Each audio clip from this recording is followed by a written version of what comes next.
Thanks to everyone who's joining us today. Our presenter today is Ingrid Klinkhart. She's a former reporter and anchor at KTUU, and she's now a media relations strategist with MSI Communications. So without further ado, I'm going to turn it over to Ingrid. Well, thanks so much, Heather. So I called this How to Make Headlines Media Relations 101. And I want to keep it as simple as possible and go through the presentation and give you guys some opportunity to ask some questions, because while this might be easy for me, I know that there are always a lot of questions on how to get media exposure and how to pitch stories to the media.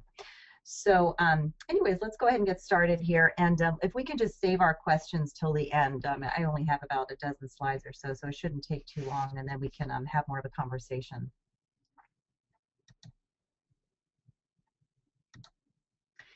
So the first thing that I always tell folks is they'll come to us and they say, you know, we want to get more media relations. How do we get our name out there? And they'll tell me kind of what their spiel is. And I said, well, you got to have a hook. The media, whether it's print, radio, TV, they get so many people sending them quote-unquote press releases that really aren't press releases. They're just trying to basically get free advertising, that you need to have a reason for them to run your story. And we like to call that a hook. Now, yes, it is free advertising. And so if you can find a really good hook, you cannot buy this kind of publicity. Especially, you know, if you get KTUU that goes statewide, if you get on, you know, Alaska Public Radio, I mean, you are getting some really great exposure that would cost you thousands and thousands of dollars if you were paying for that ad spot. So defining your goals and the reason why you want to get out there is some of the good way to think about it is your organization, are you trying to raise money? Are you in fundraising mode? Or are you perhaps needing more funding from the legislature, which many of you do? What is the reason? Do you have a new program? Does your organization have a new branch that you would love to, you know, to get some exposure for? If you know, any of those are good, what we call hooks, and we could highlight whatever that new program is as a way to sort of give you exposure, not just for the program, but to introduce or do an overall sort of an overview story on your organization. Do you have new management? You know, we send out press releases all the time that you know, new executive director of an organization, and you know, occasionally the Daily News will pick it up if that's all it is. You know, we have a new executive director, but if that person has a special skill or comes with 10 years of experience at a larger organization or has something unique about them, we want to find a hook, because just the fact that you have new management is really not that exciting to the media, but to coming up with something creative to get that story out there. And then also, if the initial story is a new management, you can also use that as a way to get exposure for just an overall story of your organization, not just the new management or whatever the other hook is.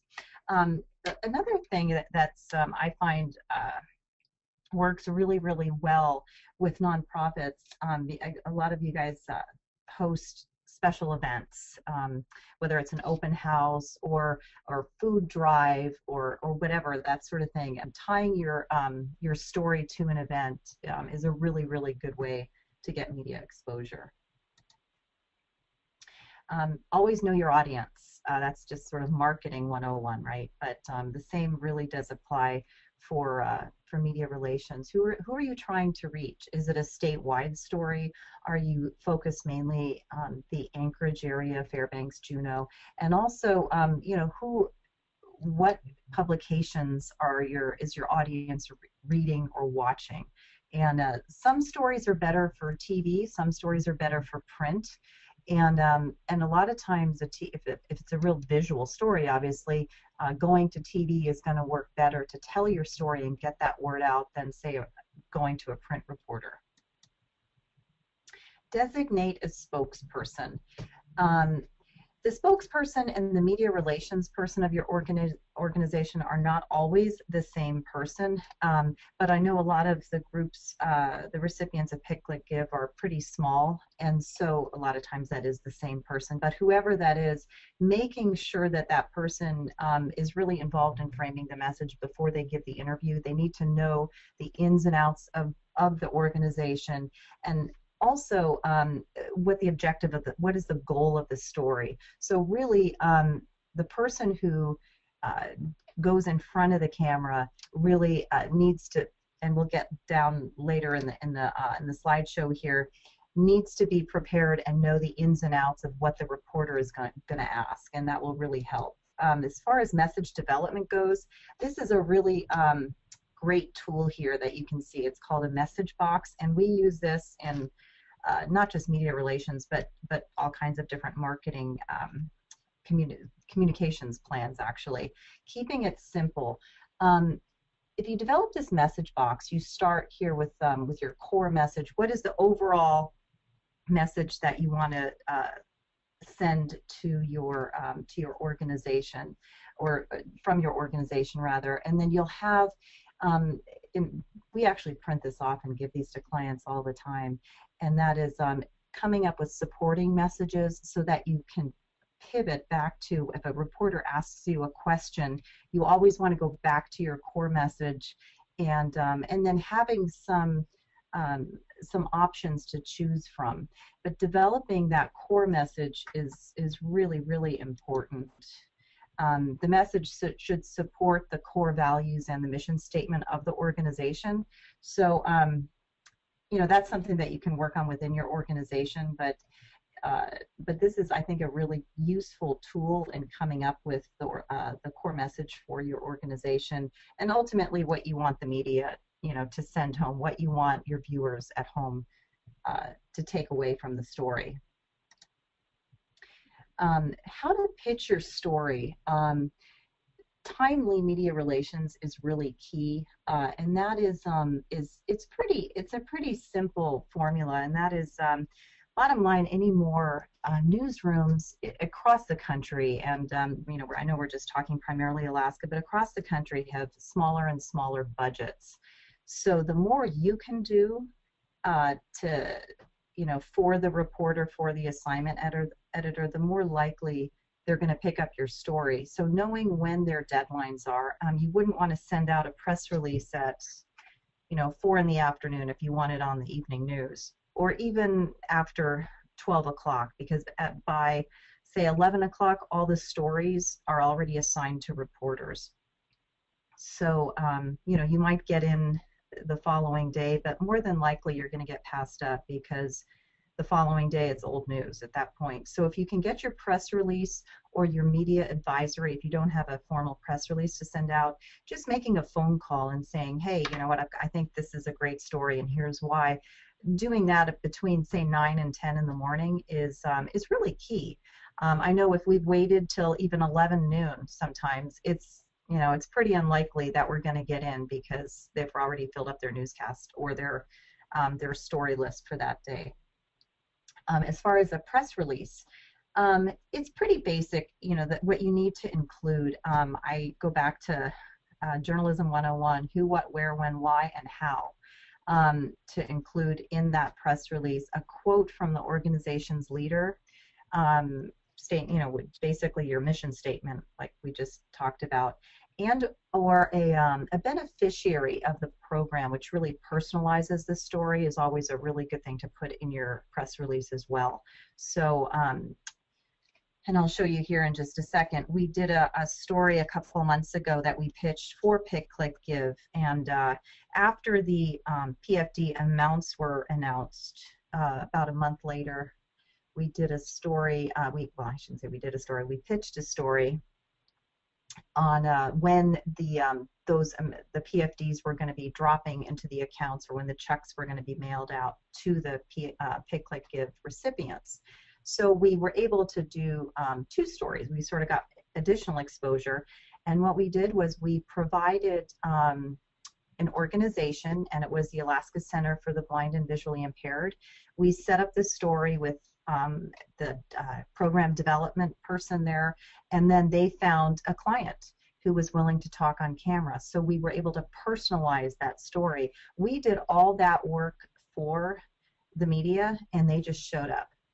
And so, you know, quite honestly, that really is free advertising. It's great publicity for your organization, and the less they have to do, the more, like I said, the more likely it is that they're going to pick it up. Another offer to make to the media, this is primarily for TV, are the opportunity for live shots. And if a lot of times, if they don't have the time to actually come out and do, you know, shoot a lot of video because there's, you know, who knows what going on in town, if you can offer the leader of your organization, executive director, or whomever, to come in and talk about what's going on live during the newscast, a lot of times they will say, gosh, that's great, because they have time to fill. They just don't have time to come out and shoot your story. So we've done that quite a bit as well, and they really do appreciate that. The last thing I wanted to point out as well, and this is for primarily, well, it applies to all news medium, but the trying to get the coverage from the Associated Press is really, really important, because if the ADN or Frontiersman or whomever print publication can't cover your story that day, they might pick up the AP story. TV, radio, they will pick up an AP story if they don't have time to cover it. So making, and we'll talk a little bit here later, but building those relationships with Associated Press and the key reporters and assignment editors is really important. I just wanted to show you here in terms of personalizing your story. I had said that we used a client from the Alaska Center for the Blind and Visually Impaired and we can't unfortunately show the video. We tried to embed it and it wasn't going to run. So what we did was we just showed a couple photos from the KTVA coverage, and this is a client who gave a soundbite talking about how much the program has helped him and get on and lead what he said, a normal life, and how much he appreciates the program. And then we also spoke to the program developer, the media spoke to the program developer and was it coordinator, I guess, here. And she was able to deliver that core message from the message box, basically what the organization does and sort of the nuts and bolts, whereas the client delivered the emotional message, and that's what people at home really connect with. So if you, anytime you can provide a client or create that kind of emotion in a story, viewers or readers are really going to connect with it. Think visually when you're pitching a story. This is an example. A few weeks ago, a client of ours, Hard Rock Cafe, that is coming to Anchorage, they brought up their general manager, and we went around for 2 days and allowed some media opportunities for the Anchorage media to interview him. And so you can see we put some branding up in the windows of the location where Hard Rock is going into, and then we made this gentleman available for interviews, and we had him stand in front of the door, so it was visual for the media as opposed to having him in an office or our conference room or any. The point with this being is anytime you can set up an interview in an environment that really tells your story. In this case, we couldn't go inside because there's nothing to see in the building yet. It's completely gutted. But at least we were able to show the branding of the company in the background. And so whatever your organization is, if it's Friends of Pets, if you can always get outside and try to avoid office interviews whenever possible, because it doesn't tell the viewer or listener anything. And you're always going to create more emotion for the viewer or reader when you can get the interview in a surrounding that that creates that emotion and is a little bit more easy on the eyes, so to speak. And this is think like a reporter. You know, put yourself in the reporter's shoes. And I know it's easier said than done, but we're all curious. We all have questions about, you know, issues or organizations. And if you try to play devil's advocate, you're going to be able to anticipate the questions that are going to be asked. And this will allow you to practice ahead of time. So, you know, you can practice with one of your office mates or your partner or spouse, and, you know, have them ask questions and see how well you can answer those questions. Google yourself or your organization, and this is well, it's just a sign of the times. The information that you find is likely going to frame the reporter's view of you. So that's just advice I tell everybody. Always try and Google yourself, and you know, like I said, put yourself in the reporter's shoes. Will allow you to, you know, kind of plan ahead and anticipate those questions. So at this point, you've already developed your message with the message box. And when it comes time to deliver the message, stick to the message. You know, really try to, reporters will try and throw you a curveball question, but if you can do what we call pivoting and always come back to that core message, after a while they'll stop asking. So if it's, you know, this will, you'll notice this if your organization has had some bad publicity, and the reason you're doing some media relations or trying to pitch a story is to kind of clear the air, and so you're you know, you're going to try, you've come up with a message for your, you know, what it is that you're trying to say to clear the air or whatever it is. They're going to try and throw you some curveballs. They're going to try and unsettle you. They're going to want to get it a sound bite or an interview that perhaps paints you in a bad light. So if you can stick to your core message and not get rattled, which, like I said, is always easier said than done, your interview is going to go a lot better, and ultimately the portrayal of your organization or group is going to be a lot more positive. Know what you want to say, how to say it, and then just say it. Try and think of it as a conversation as opposed to an interview. You know, you're just this, as if you were sitting down with a friend and this person's just asking you a question. How would you answer that if you were in an informal setting? You're going to come across as a lot more genuine, and it's going to sound less what we call canned if you really can try and have more of a conversation and less interview. The other thing is, a lot of people get really freaked out because they have a microphone in their face, and they're afraid that they can't stop the interview. At the end of the day, reporters want clear, concise sound bites because they don't want someone to babble and and ah, and it just doesn't, that doesn't sound good. That's not good storytelling. So don't ever be afraid to pause and say, you know what, I didn't like the way that came out. Let me say that again, because they'll actually appreciate it, and they will use the clear, concise sound bite or quote 9 times out of 10. So don't ever hesitate to, like I said, clear it up and try and spit it out again, even if it takes a couple times. I mean, some of these company heads, Conoco, Exxon, BP, they do it all the time, and usually the reporters will use, the better soundbite.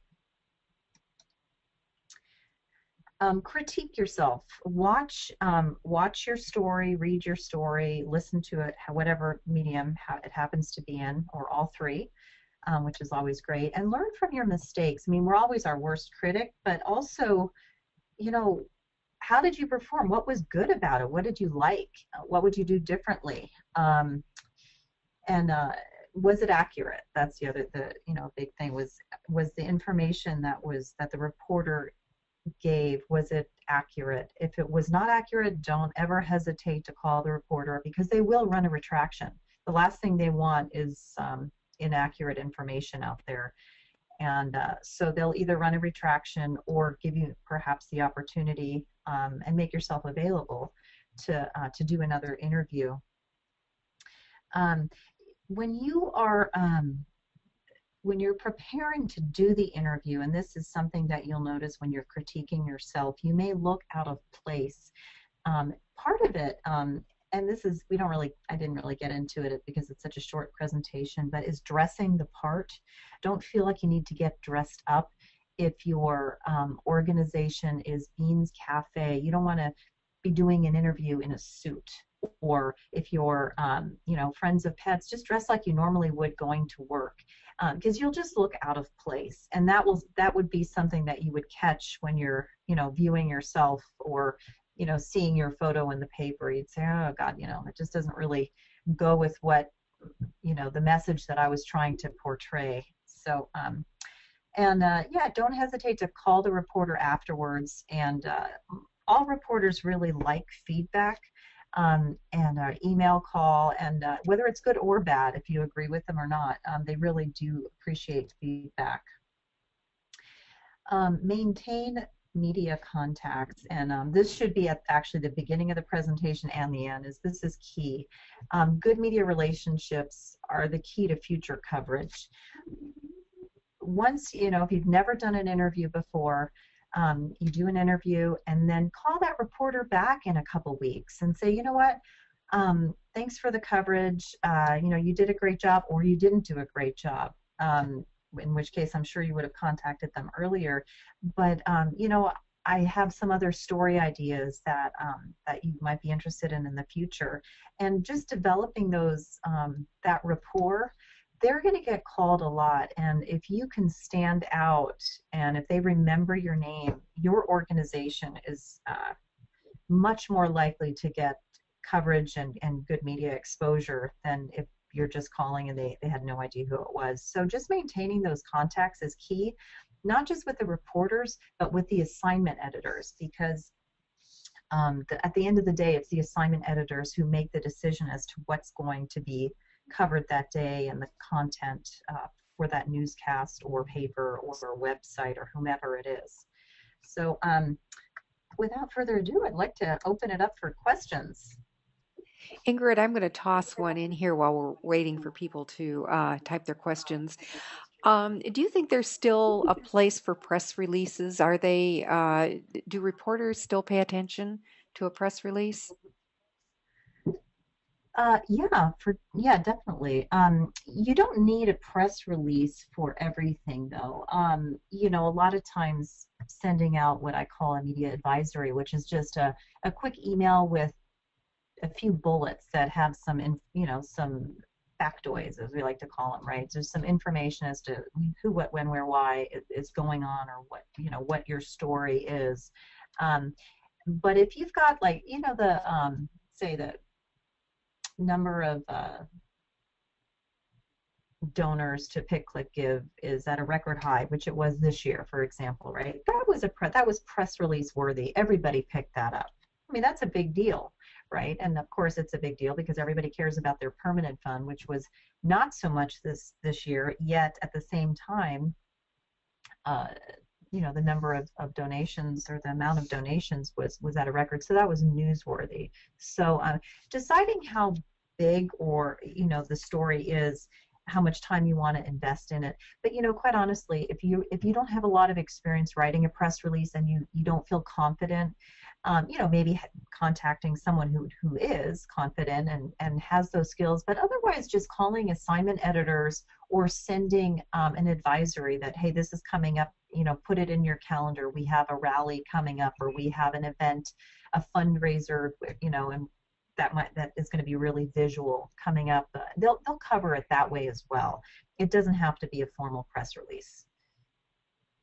Okay, thank you. And Heather has a question.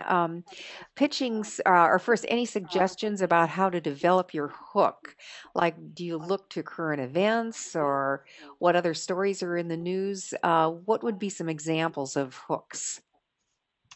So what I was saying is, a lot of times tying it to an event, right? So you want, it's it's a new organization, a new recipient, and you have a team running in the, see, Fur Rondi's coming up, and some of the members of your organization are going to be doing the running of the reindeer, right? That would be a way to tie it to an event. That would be a way to get so you could call up and say, you know what, you wouldn't even necessarily mention the fact that you're trying to get your name out there because you're a new recipient. But you could say, you know, we've got, first time ever, we've got this, you know, team of, uh, you know, employees, and they're going to be doing the running of the reindeer. And it's kind of cool because, you know, we're also fundraising for whatever it is. But there's a visual event happening, right? And then they might highlight, you know, the XYZ organization, and then mention, you know, obviously in your press release or your media advisory, you would say, you know, new recipient of Pick.Click.Give, and you know, give some of the information obviously about your organization, but tying it to an event like that, or tying it, you know, if there's people are, you know, doing a fun, you know, a food drive, you know, something like that, some kind of an event that you could tie it to. You know, then there are other hooks too, like the one we did for the Alaska Center for the Blind and Visually Impaired was, we just wanted more media exposure about the fact that more people were giving than ever before, right? And so we got more mileage out of it by providing the organization and setting up all those interviews, and the hook being that you know, it was a record year, and here's one organization that benefited from that. And all that was it was tying the statistics to an organization. Does that make sense? It does. It does. And Heather also followed up with, she says, pitching stories to assignment editors has always felt a little awkward. Any tips on how to do that, effective pitch? And I have to You're agree with her. selling yourself. I mean, you're selling yourself just like you would sell any other product. You know, but if you don't want to come across as a car salesman, and here's why I think, you know, it's a, you know, I mean, when I call up Channel 2, you know, I'll say, you know, yeah, and I will say a client of mine, because they know I'm not, you know, just some schmuck off the street, right? And yes, it helps to have that relationship, and that's why, you know, maintaining those contacts and building those relationships is really important, because they know I'm not going to just give them any story. It has to be newsworthy. I mean, people at home really have to, you got to give them a reason to care. The fact that you have a new executive of your organization really may not be that exciting for the folks at home, but find another hook. Find something else within your organization. Create an event, you know. Create a food drive, create something, and then have your new executive director be the spokesperson. That way you get, you know, you kill two birds with one stone. So how do you make that phone call? You know, I call up the Courtney at Channel 2 and say, hey, what's your day look like? And this is if I don't send a press release. And she'd say, I don't know, we've got some news holes. And I said, well, you know what? I think I have a great feature for you here. And I'll just use once again Alaska Center for Blind and Visually Impaired as an example. You know, they're the recipients of Pick.Click.Give. While everyone else already got their check, the recipients of Pick.Click.Give are going to be getting their checks here soon. Are you guys interested in a story highlighting one of those recipients, just as a way to let people know that more people gave this year than ever before? And she's like, oh, that's awesome, it's so visual, that's great, you know. And I said, okay, I'll call you back, let me set up a couple interviews. And I made a few phone calls to the organization. They found a client. The program coordinator was able to, you know, make herself available. And all they did was send over a camera. They didn't even send over a reporter because they were so short-staffed that day. But they got lots of good coverage. I think you made a very good point in that answer also, that you rounded up a client who could actually talk about the impact of support for the organization. And there probably isn't anything that's more effective than somebody talking about how an organization has helped make their life better. And exactly, and that's where I was referring to personalizing the story, creating, if you can create that emotion. It's always nice to have your executive director's face, or whoever the face of your organization is, in the story. But if you can also get someone who your organization is impacting, someone who is benefiting from your organization, they will always take that interview. If they had to choose, they would always go with that one. But if you provide both, more than likely you're going to get your core message, your mission statement across, as well as hearing from the person or people who are being impacted by your group. And that's what really creates the emotion, you know. I mean, this guy said, you know, that this, you know, once he found this organization, and he's been a beneficiary, I think, for a year, he said, it has changed his life. You know, I mean, that's what people at home want to hear. And ultimately, you know, when it comes time to, you know, to fill out their PFD, they'll remember that. The folks who are filling out their PFD at home will remember, you know, when it's time, and maybe they'll, you know, they'll make a donation if they've made some sort of connection. And do you think it's important for the organizations who are on this call, who are all Pick.Click organizations, to really make a point that they are part of Pick.Click.Give?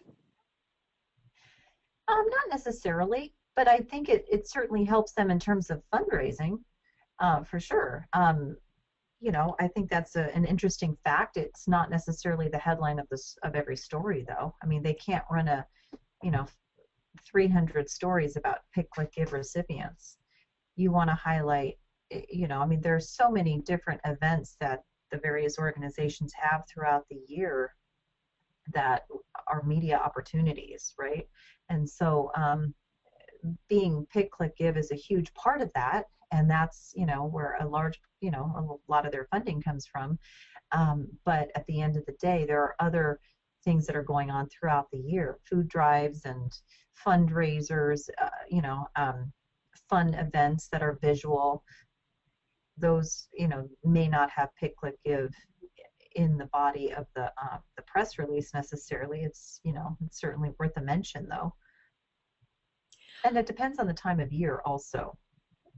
But I mean, you know, this is on behalf of Pick.Click.Give, and we're sort of talking about recipients of Pick.Click.Give. So with, you know, that time of the year coming up again here in January, you do want to get your name out there, and you want people to know, especially right now, that you're a member of Pick.Click.Give. I mean, that's kind of the whole point. Just take a quick second to remind everyone that we have another training webinar on Monday, and Eliza Sherman-Ristal will be guiding us with some new social media tips. So I think it should be a good session, and I encourage you all to register early and get a seat for that webinar. It's Monday at 11 a.m. And Eliza was actually one of the founding communicators with Pick.Click.Give, so she's been around the program for quite a while. Good expert.